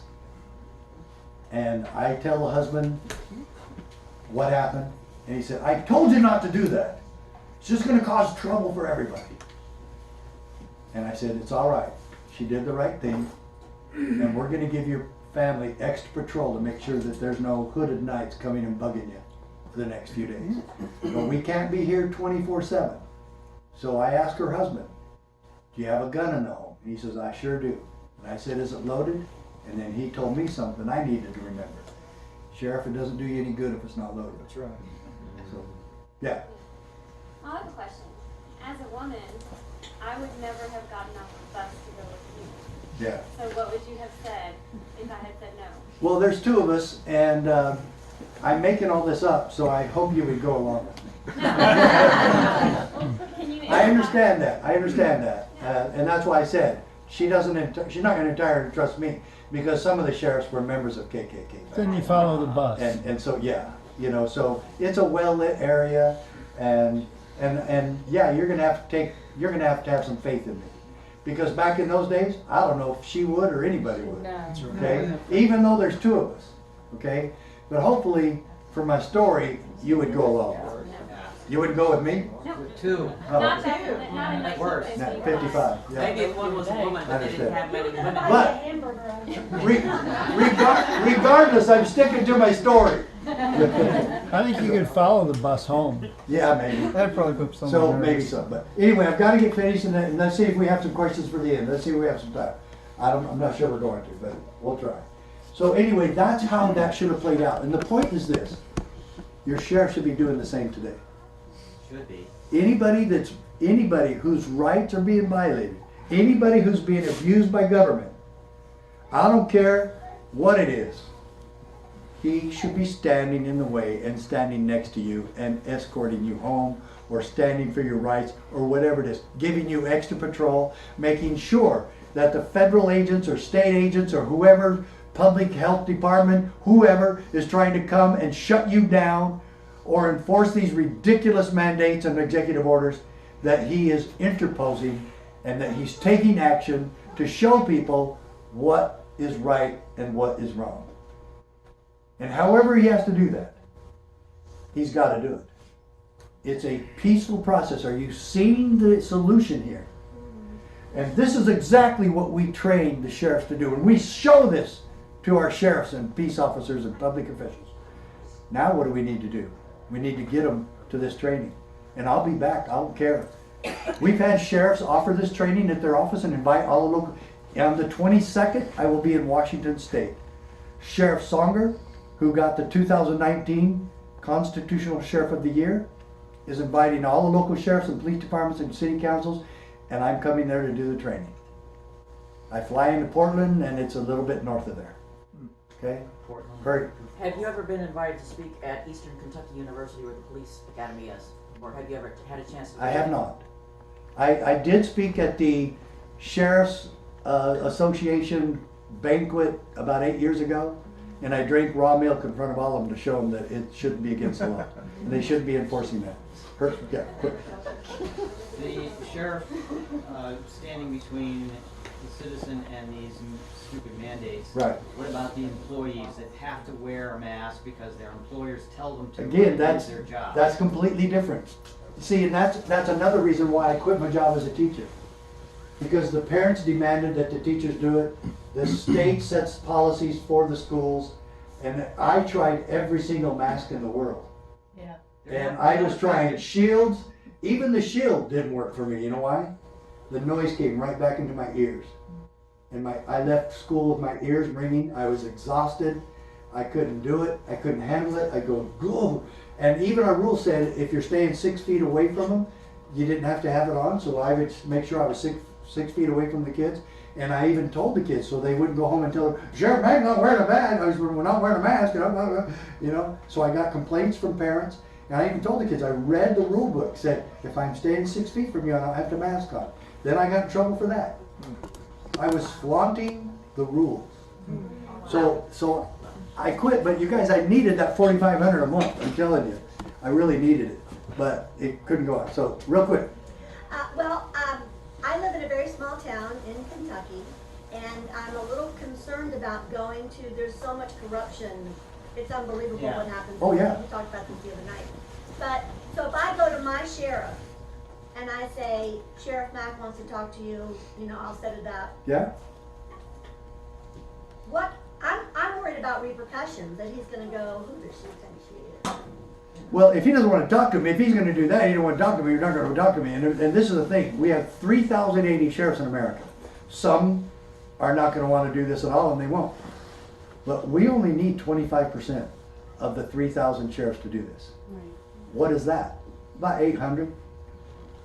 If we have 800 sheriffs, you're going to have a place to go. I'm not guaranteeing you all the sheriffs are going to take to this. The larger cities, not even close. Dallas, forget it. San Antonio, forget it. Chicago, forget it. Okay? New York City, forget it. But you know what? We've got some great sheriffs in New York. It's not New York City though. Okay? I remember looking on your website trying to find a list of sheriffs or something. And, We used to have it, but it's. and do you know where I found it? On the Southern Poverty Law Center, I think, had a map of the Yeah. CSPOA friendly sheriffs It that you was can there. look out for. You know, watch Yeah. out for these guys. Oh my God. But anyway, I would love to have a list I've from you somehow. I'm going to tell you where right we now, that has been an impossible list to keep current. There's 3,080 sheriffs, and some of them get elected every single year. Some retire early, some die, some just leave, or their undersheriff takes over. And it's seriously, we've had several volunteers say, "I'll do it." Hmm. And it was a full-time job, and they lasted about a month. And it is almost, we've got to hire somebody just to keep track of 3,000 sheriffs. We do. And he was referring, SPLC referred, did you see where they called me a domestic terrorist? All right, well, Yeah, I don't remember. yeah, I'm on their But list. yeah, I'm not surprised. I haven't committed an act of violence in the entire 20 years I was in law enforcement. Never committed an act of violence. Anyway, I understand where you're from, and so people will call me and say, "Well, where are you going? Where are you moving?" And I'll tell you where the good sheriffs are there. So I've done that, but I needed to get more current there because I'm not current like on the ones, another state where I'm going really soon is helping Larvita, who owns Haven's Garden there. They're shutting her down, and she's already going in court, and she's getting charged $1,000 a day and all that. Oh, it's so crazy. But Minnesota sheriffs, I used to have some real good ones there, and I don't know if they still are there because I haven't kept track of them. And one person can't do it, and that's why we need you guys doing it for us. And I need people like the question back there. You need to talk to your sheriffs, whether good, bad, or indifferent. You need to go vet your sheriff and maybe do it with several people with you. Have a Zoom call with him if he doesn't want to meet with you in person, so you don't give him corona. Say, "It's okay, I've already been Sheriff Mack and he's already immune." So, okay. Do you have state affiliates that? Yes, some we do, but some we don't. We only have about 12 right now. Is there any in Kentucky? I don't think so. I'd have to check our list, but yeah, we need some good, strong leadership. We're hoping to get one in each county, but yeah, that means we would have 3,080. So you guys, organization is so, and I can't do it because I'm on the phone with sheriffs or people every day, and I'm traveling to do these and making more arrangements, training. I'm really in charge of the training, okay? And like I said, we just did a big convention in September 30th. And then now that same group that came from Texas, they want to have one last of February in Texas, and we can't even decide which city. Should we do it east or west or south? Anyway, it's a very difficult job what we do, but I know, and I have a sense of urgency because I know time is of the essence when you're trying to save your country. There's a lot to do, and we have a lot to do. And did I tell you we need donations? Oh yeah, good. All right. Okay, badge versus the badge. I did not make this up, folks. I've thought about this and calling it that for a long time, but this is actually an article in Range Magazine, 2003, if you want to see it. But I actually show you the 3 sheriffs that were involved in this article. Badge versus the badge, and guess who won? Badge. Folks, every time, 100%, when a sheriff stands against other bureaucrats, federal, state, local, whatever, they win every time. Every time. So far, it's every time. Sheriff Gary Amon in Owe County, Idaho, told the BLM to get lost, and he revoked their law enforcement authority in his county. Wow. In San Bernardino, California. He did it. Sheriff Penrod did it. In California. Okay? Could you clarify that the Bureau for Land Management is the BLM, not Black Lives Matter? Oh yeah. The original BLM. Bureau of Land Management. Okay, so he revoked the law enforcement authority in over 20,000 square miles of his county. San Bernardino is huge, really a big county. Okay? And I think there's 58 counties in California. So yeah, there's some really good sheriffs there standing right now. You wouldn't believe sheriffs that are standing against Newsom right now. It's amazing. It's not enough, but it's a great start. And then Sheriff Jones, he's not the sheriff. We got a good constitutional sheriff there who spoke at our September 30th event in in Virginia. And this was all organized by Virginia sheriffs. And it was just a wonderful, amazing, miraculous meeting. Badge versus the badge. When we have lived under pernicious power long enough, no matter how oppressive, we grow so accustomed to the yoke that its removal seems frightening, even wrong. So that's really where you're at after you've been brainwashed and you undo that. You deprogram. That's what happens. Okay? And is the sheriff department fall victim to the defund police movement? a little bit, but not much. Because it's an elected office, you can't. And always say sheriff's office. It's not a department. A department is a division within a office or county. And it's a huge difference. Sheriff's office is answerable. It's only that office. So the sheriff isn't in a department. He's in an office that belongs to the people. So it's not a division of government. It is that office. Where does their funding come from? Because that would determine. Either state or county. So functionally, they may be looking to someone for permissions because of that, yeah? Yeah, like the Utah sheriffs. The office of sheriff was formed by the state legislature. So if they allowed it to exist, they can take it away. Mm. So, but some are formed in their constitution. Mm. And so, yeah. I mean, there's already states going after their sheriffs, believe me. Trying to appoint them. In St. Charles, Missouri, they started appointing, and the sheriff was all for it. So, but if we'll fight, and the people are fighting with us, we're gonna win this, okay? All right, we're almost done. And I wanna go back to one other little situation here, okay? This is a county commissioner from Nye County, Nevada. His name's Dick Carter. He died about 10 years ago of brain tumor. He signed this for me. I was good friends with him, very good friends. Man, we got to be good friends. We were speaking all over the country. We'd end up at the same one. But he campaigned, and he would take a pocket constitution with him, and he would tell the people when he was asking for their vote, if it's in here, I'll do it. If it's not, I won't. And I think we need to really do that a lot. But he actually got up on, the federal government wouldn't let them fix a dirt road. It washed out in a flood. So he owned a business, a heavy equipment business, so he said, I will do it myself. County commissioners all voted unanimous, 3-0, for him to go do that. The Bureau of Land Management, or Forest Service, might have been Forest Service, can't remember which one. We're standing on the road trying to stop him. So he told them, he stopped and got down and went over, and he said, there was 3 or 4 deputies there. He said, if those guys get in the way again, arrest them, you'll be saving their lives because I'm going to keep going. So he got up, those guys got out of the way, he fixed the road. Nobody went to jail. They were threatening to arrest him and fine him and everything. We had the same thing in our community. In southeast Arizona, you get 2 inches of rain, you got major flooding. Our little desert, flat desert, can't handle that. So guess what? The Army Corps of Engineers and EPA came in and told the county they could not fix the bridge until they conducted their environmental impact studies. And this happened while I was already suing the federal government. So this is 1995. And so I'm not involved in any of this. In fact, I didn't know about it until the EPA and Army Corps of Engineers threatened to arrest our county commissioners. Because after 10 months of that environmental impact study, and the citizens in that part of the county were so ticked off about it, they were blaming the county commissioners. It's called Board of Supervisors there.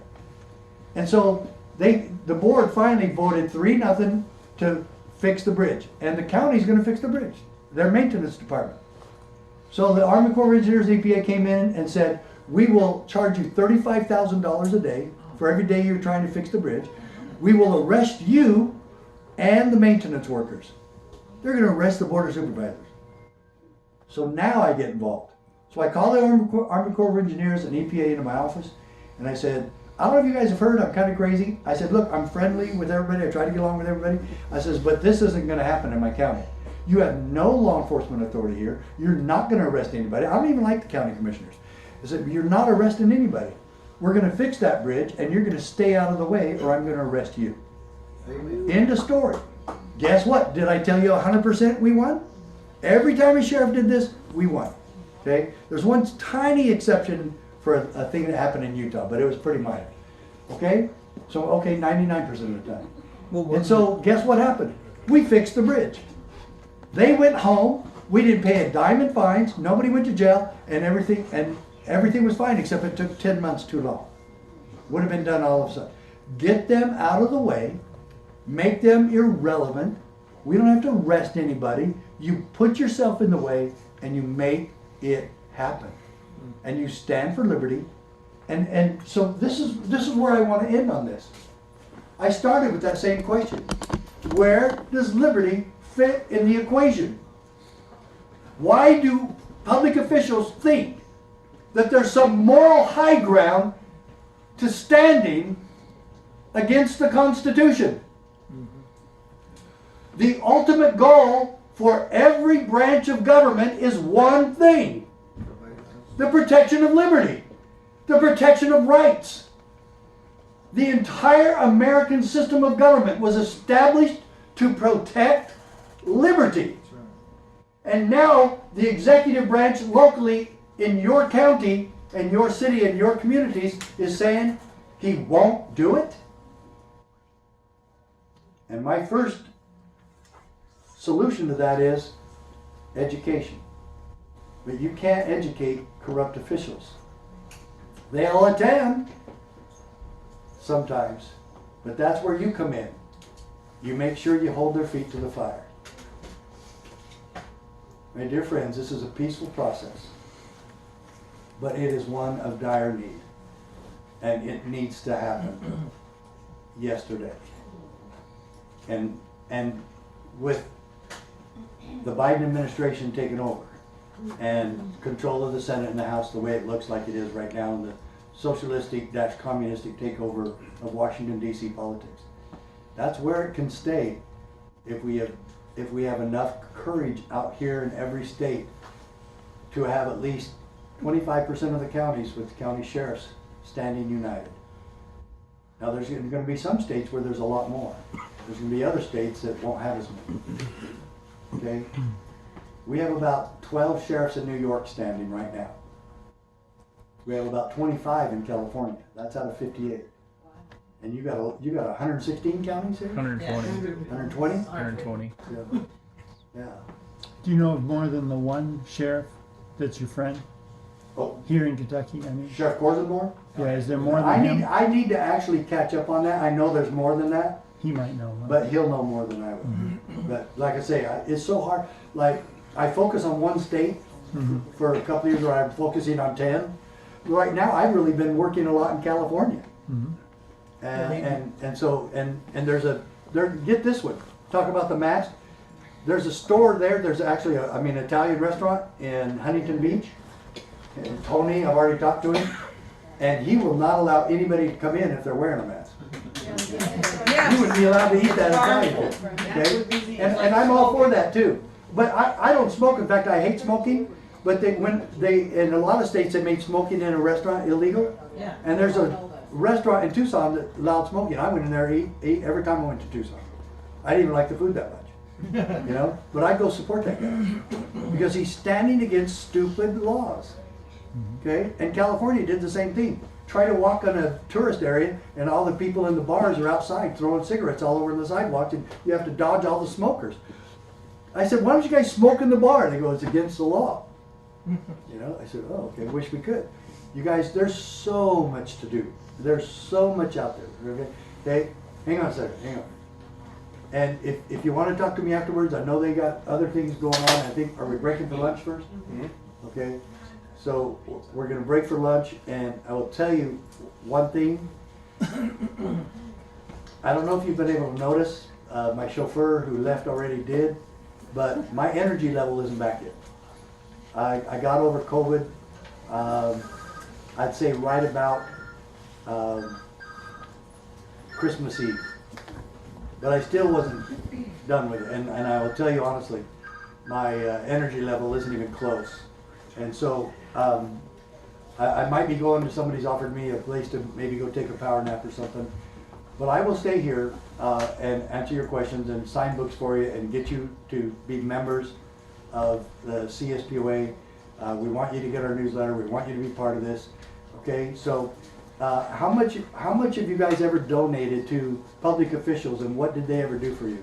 Right. I'll even talk about U.S. senators and congressmen, and some of them are pretty decent people. But when it really comes down to freedom issues, what have they done for you? Okay, and I could start mentioning names of people who work for you here, but I'm not going to. I'll let you be the judge of that. But then a solution comes along that's peaceful and effective, and we don't donate to it. Yeah, I'm asking you to become members. I'm asking you to be part of this, and I'm asking you to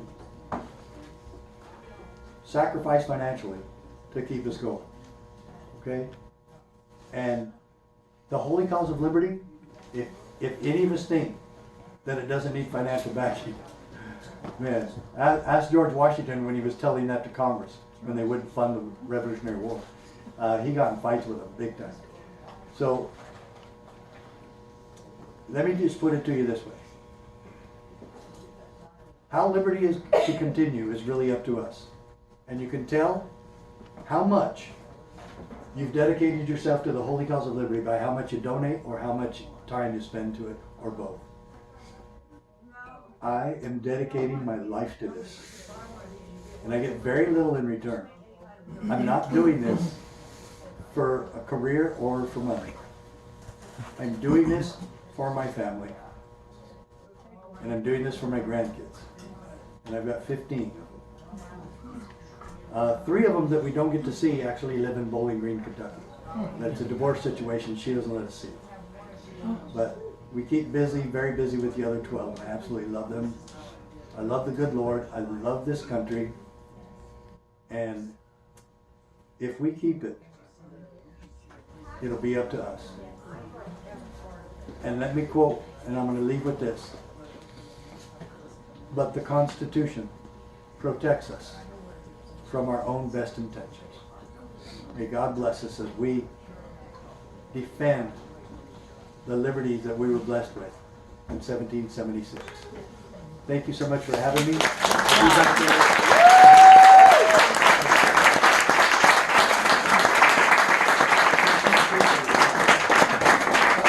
Before everybody goes away, please, we have another guest this afternoon, and I want to make sure you know who he is and what he's talking about before you decide if you can stay or come back or whatever. So this is Mike Meharry of the 10th Amendment Center, who traveled from Florida to be with us today, and he's just going to tell you briefly what he's talking about from 2 p.m. to 4 p.m.